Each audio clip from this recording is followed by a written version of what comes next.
கொஞ்சமாக தட்டு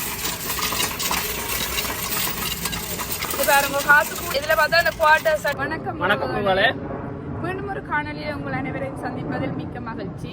நாங்கள் இப்போ எங்கே போகிறோம்னு சொன்னால் வேல்மார்ட்டு போய் 2 சாமான் பண்ணி கொண்டு வருவோம்னு விளைக்கிறோம்.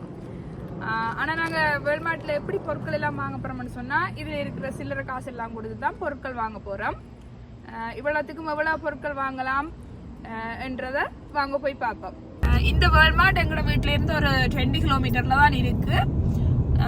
இங்கே அமெரிக்காவில் இந்த வேல்மார்ட் என்னன்னு சொன்னால் ஒவ்வொரு கவுண்ட்ரிக்கும் ஒவ்வொன்று இருக்கும். அதாவது ஒவ்வொரு கிராமத்துக்கு எங்களோட இதில் சொல்லப்போனால் ஒரு கிராமத்துக்கு ஒவ்வொரு வேல்மார்ட் இருக்கும்.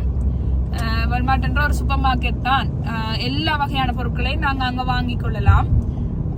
பழங்கள்ல இருந்து மரக்கறிகள்ல இருந்து எல்லா வகையான பொருட்களையும் அங்கே வாங்கி கொள்ளலாம். கூடுதலாக நாங்களுக்கு இப்போ தூர போக வேண்டிய அவசியம் வராது. அவைக்கு பக்கத்தில் எல்லாருக்கும் இருக்கும். ஒவ்வொரு கிராமத்துக்கு கொண்டு இருக்கிறபடியா பக்கத்துல இருக்கும். நாங்க வேல்மார்ட்டுக்கு வந்துட்டோம். இந்த வேல்மார்ட் பார்த்தீங்கன்னு சொன்னா கொரோனாக்கு முதல் 24 மணித்தியாலமும் ஓப்பன் ஆயிருந்தது. கூடுதலா எல்லா வேல்மார்ட்டுகளும் இல்லை, ஒரு 15-20 கிலோமீட்டர் குறிப்பிட்ட வேல்மார்ட்டுகள் 24 மணித்தியாலத்துக்கும் திறந்திருந்தவை. ஆனால் கொரோனாக்கு பிறகு இந்த டைமை கொஞ்சம் மாற்றி காலையில் 8 மணிக்கு திறந்தா இரவு 10 மணிக்கு கூட்டுற மாதிரி மாற்றிட்டினோம். நாங்கள் இந்த சில்லறை காசை டிரெக்டாக கவுண்டரில் கொடுத்து பொருள் வாங்கல. ஒரு மிஷின் ஒன்று இருக்குது. முதல்ல அந்த மிஷினில் போட்டு அந்த காசை நாங்கள் மாற்றி எடுக்க போகிறோம். அதுதான் நீங்கள் இப்போ பார்க்க போகிறீங்க.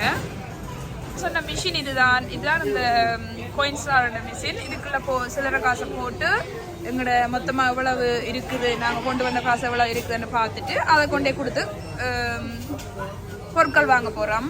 இதில் நாங்கள் காசை மாற்றுறதுக்கு என்ன ரூல்ஸ்ன்னு சொன்னால், அவைக்கு ஒருக்கா காசு மாற்றுறதுக்கு 0.25% அதோட மொத்த காசுன்ற 11.9% நாங்கள் கொடுக்கணும். எவ்வளோ காசு மாத்திரமோ அதுக்கு அவ்வளோ காசு நாங்கள் கொடுக்கணும். இதை நாங்கள் அக்செப்ட் பண்ணணும். இப்போ பார்த்தீங்கன்னு சொன்னா இதுக்குள்ள தான் அந்த கொயினை போட போறார் போகி.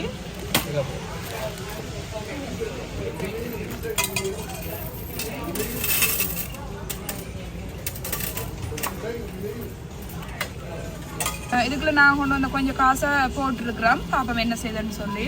இது அப்படி இதை தள்ளி விடணும். கொஞ்சம் கொஞ்சமாக தட்டி விட மேலே காசு கவுண்ட் பண்ணி கொண்டு இருக்குது.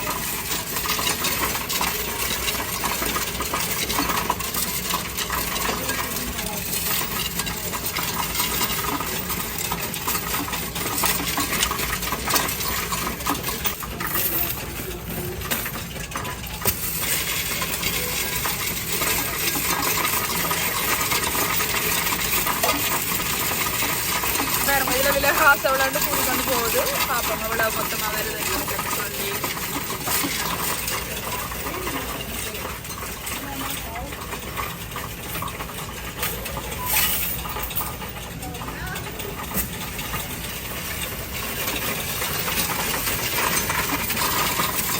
நிறைய காசு வருது போலான்னு இருக்கு. பார்ப்போம்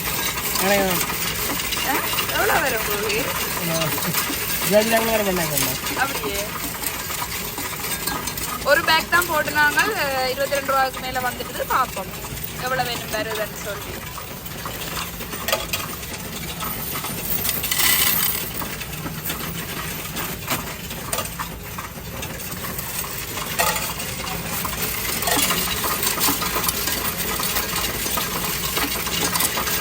கொண்டு வந்த காசுல ஒன்றுமே இன்னும் தட்டி விட இல்லை. சில நேரங்களில் இந்த மிஷினில் எடுக்க முடியாத காசை வழியில் தட்டி விட மாட்டேன். இதுக்கால வரும் இன்னும் தட்டியில் பார்ப்போம் முடிவில். இது பாருங்க காசு கூடிக்கொண்டே போய் கொண்டு இருக்குது. நிறைய காசு போல இருக்கு. நான் எதிர்பார்க்கல இவ்வளோ காசுன்னு சொல்லி.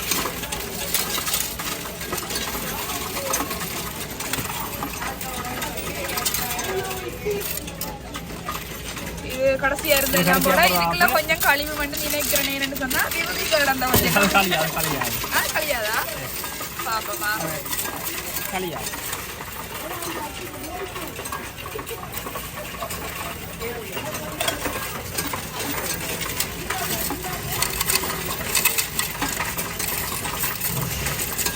50 ரூபாய்க்கு மேலே வரும் போடாங்க. எனக்கு தான் அவ்வளோ காசு. ஓகே, எடுத்துக்கொள்ளுங்க நீங்களே. இவ்வளோ கோயின்ஸும் 1 வருஷத்துக்குள்ள வந்தது, 2 வருஷத்துக்கு வந்தது இல்லை, 3 வருஷத்துக்கு மேலே எங்களோட இதில் சில்லற காசுகள் டோக்கல் பண்ணி போட்டு உனக்கு மீதிய காசு போடுறாங்க. இதுலேயே காட்டு பாருங்க, 100 குவார்ட்டு, 286 time, 101 nickel, 390 penis, 10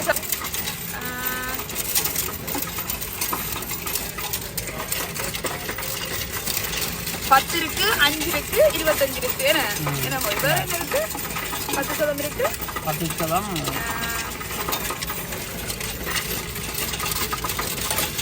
Penney, diamond, quarter, half சொல்லலாம். குவார்டர்ஸ் இருக்கு, 28 குவார்டர் இருக்கு. இதுல பார்த்தா இந்த குவார்டர்ஸ் அண்டா 25%, டைமண்ட் 10%, நிக்கல்ஸ் 5%, அடுத்த பென்னி 1%. அது 1%. முடிஞ்சு நினைக்கிறேன் இருந்த காசெல்லாம்.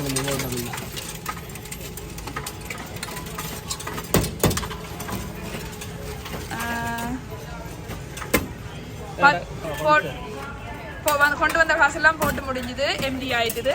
இனி இதுல நாங்கள் என்ன ஐ எம் டன் அண்டு கொடுக்கணும்.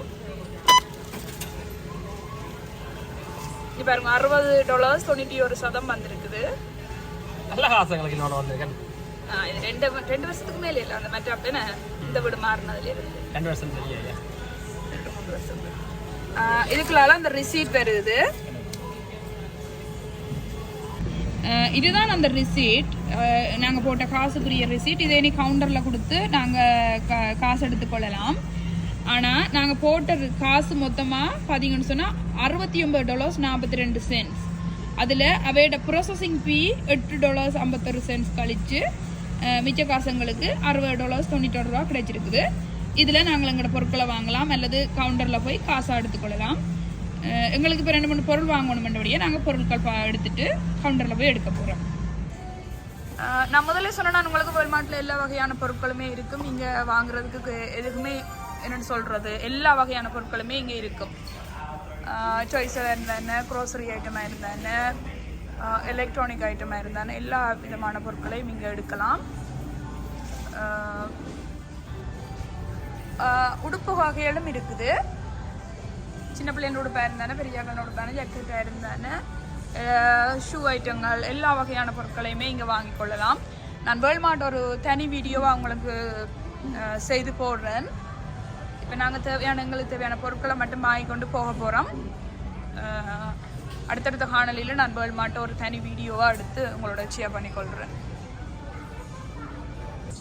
பப்பி ஃபுட்ல இருந்து எல்லா வகையான பொருட்களுமே இங்கே எடுக்கலாம்.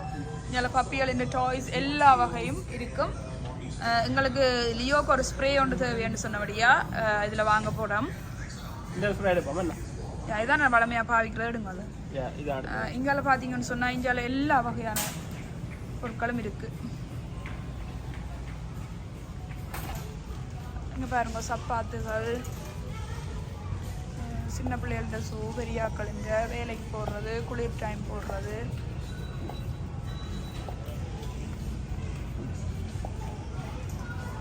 இங்கே என்னவும் இல்லைன்னு சொல்லி இதை நம்ம இருக்க இதண்டா இல்லாத எல்லா பொருட்களும் இருக்கும். அதை விட ஆன்லைன் கூட செய்கிறபடியாக வீட்டிலிருந்து நாங்கள் பொருட்கள் எல்லாத்தையும் மூட பண்ணி எடுக்கலாம். இப்போ கூடுதலாக எல்லோரும் ஆன்லைனில் தான் விரும்புவினோம். சில பேர் வந்து இங்கேயும் வாங்குவினோம். க்ரீம் ஐட்டங்கள், ஃபேன்சி ஐட்டங்கள் எல்லாம் இருக்குது. இதில் ஒரு கேர் கார்ட் மிஷின் தேவைன்னு சொல்லி போய் பார்த்து கொண்டு நிற்கிறார்.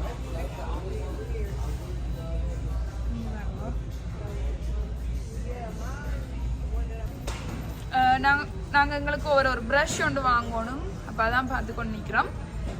இதுக்கு லொக் இருக்கிறபடியாக வேலை செய்கிற ஆக்களாராக தான் வந்து திறந்து எடுத்துடணும். முன்னவெல்லாம் அப்படி இருக்கிறதில்ல, இப்போ கொஞ்சம் வேற நிறைய இடங்களை இப்படி லாக் பண்ணி வச்சிருக்கணும். நிறைய களவுகள் போகிற அப்படியான பிரச்சனைகளுக்காக போல் வெறும் வெயிட் பண்ணி கொண்டு இருக்கிறோம். அந்த போனால தான் லொக் எடுத்து துறக்கிறா, வந்துட்டு எடுக்கிறா. It's a different car.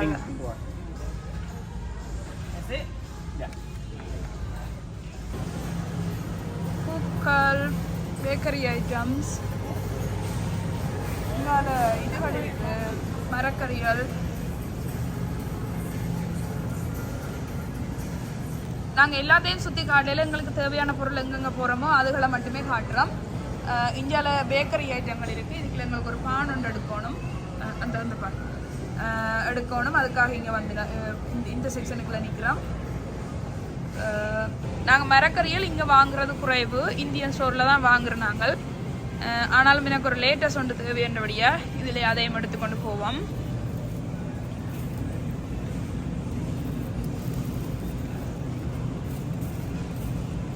சின்ன நாடுங்க போய் கனடாலைக்கு வச்சிருக்கேல அது ஓகே. அது வெயிட்டை குறைச்சி பார்த்துடுங்க, சாண்ட்விச்சுகள் செய்கிறது தானே. Okay okay.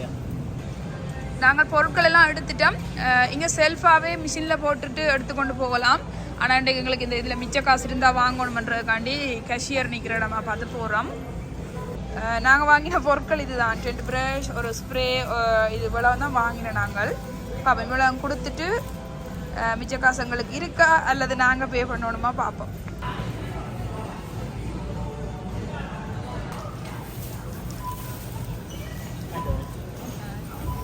இதில் வாங்கின பொருளை எடுத்து வைக்கிறேன். இதுதான் நாங்கள் வாங்கின பொருட்கள். இதுக்கு இன்னொரு ப்ரஷ் இருக்கு.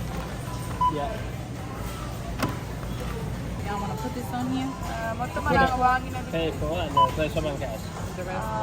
33 ரூபாய்னோ நாங்கள் வாங்கியிருக்கிறோம். 60 ரூபாய்க்கிற காசு 27 ரூபா பேலன்ஸாக எடுத்துக்கொண்டு போகிறோம். எங்களோட பொருட்களுக்கு 30 ரூபா கழிச்சிருக்கிறோம். நாங்கள் பொருட்கள் எல்லாம் வாங்கிட்டு வீட்டை வலிக்கிட்டு போய்கொண்டிருக்கிறோம். அதில் எங்களுக்கு மாற்றின காசு போக மீதி காசு கிடைச்சிது.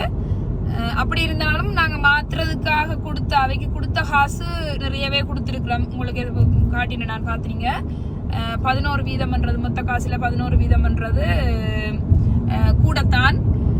இதை பார்க்க நீங்கள் யோசிப்பீங்க எங்களோட நாட்டில் அண்டண்டாடு சில்லற காசை கொண்டே கொடுத்தே பொருட்களை வாங்கிடலாமன்ட்டு. அதுதான் உண்மையும் கூட. இங்கே இவ்வளோ சில்லற காசை கொண்டே கசியரில் கொடுத்து நாங்கள் எண்ணெய் வச்சு வாங்குறதுக்கு நிறைய நேரம் எடுக்கும். ஆனால் சில பேர் செய்யணும், எங்களுக்கு அது ஒரு கூச்சமாக இருக்கும், அவ்வளோத்தையும் கொண்டு எண்ணெய் வச்சு கொண்டு நிற்கிறதான்னு சொல்லி. மற்றபடி இப்போ இங்கேயும் கொடுத்துட்டு வாங்கலாம். சில பேர் அப்படியே கொண்டு வந்து கொடுத்துட்டு நின்று எண்ணெய் வச்சு வாங்கி கொண்டு போவினோம். அமெரிக்கா எவ்வளோ ஒரு ரிச் கண்ட்ரியாக இருந்தாலும் இங்கேயும் சாதாரண மக்கள் எங்களோட நாட்டை போல் வாழ்கிறார்கள்ன்றதுக்கு இப்படியான ஆக்கள் உதாரணம். அதில் பார்த்தீங்கன்னு சொன்னால் அவள் ஒரு ஆள் நிற்கிறா, சிங்கிள் மதர். அவளுக்கு ஹெல்ப் வேணுமென்று சொல்லி போட் வச்சு கொண்டு நிற்கிறா. அதோட பூவும் வச்சு விற்கிறா. எங்களோட நாட்டு போல் இங்கேயும் சில மக்கள் வாழ்கிறார்கள். இல்லையண்டு இல்லை, அமெரிக்காண்டா எல்லாருமே ரிச்சாக இருப்பினோம்னு சொல்லி வெளியிலேருந்து பார்க்குற ஆக்களுக்கு தோணும். இங்கேயும் சாதாரண மக்கள், ரோட்டோரமாக வாழ்கிற மக்கள் எல்லாருமே இருக்கணும். நாங்கள் இந்த காணொலியை இதோட முடிக்க போகிறோம். இன்னொரு நல்லதொரு காணொலியில் உங்களை அனைவரையும் சந்திக்கிறேன். தொடர்ந்து எங்களோட காணொலிகளை பார்க்குறதுக்கும் புதுசாக வாராக்கள் சப்ஸ்கிரைப் பண்ணுறீங்க, அதுக்கும் மிக்க மிக்க நன்றி. அமெரிக்காவில் நீங்கள் என்னென்ன விஷயங்களை பார்க்க போகிறீங்கன்னு சொல்லி கொமெண்ட்ஸில் சொல்லுங்க. அதன் மூலமாக நாங்கள் புது புது வீடியோக்கள் போடுறதுக்கு எங்களுக்கு உதவியாக இருக்கும். நன்றி.